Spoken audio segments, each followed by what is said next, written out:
Hello, my name is PJ, and in this video I'm going to show you a very easy, very quick trick that you can use to save portraits that you might have otherwise overlooked. Let's get it. Having a look at this image here, it's a portrait that I think is fantastic. I'm very proud of it. River, who is the talent in this case, looks fabulous.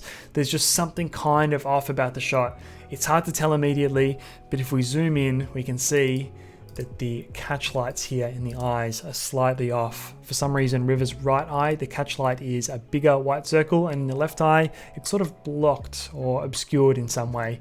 This could be for a number of reasons. Maybe it was the eyelash or the eyebrow. Maybe the light was slightly off center, but it's a very easy fix. All you got to do, I'm going to duplicate the background layer here so we can see before and after.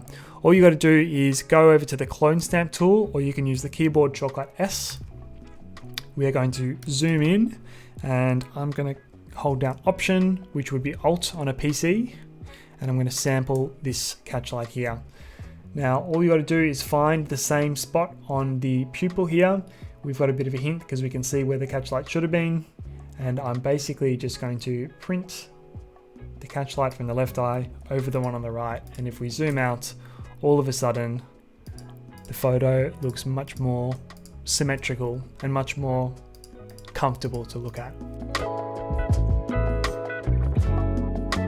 Thank you so much for watching. I really hope you enjoyed it. If you did and you learned something, give me a big fat thumbs up. Don't forget to subscribe, and I'll see you in the next video.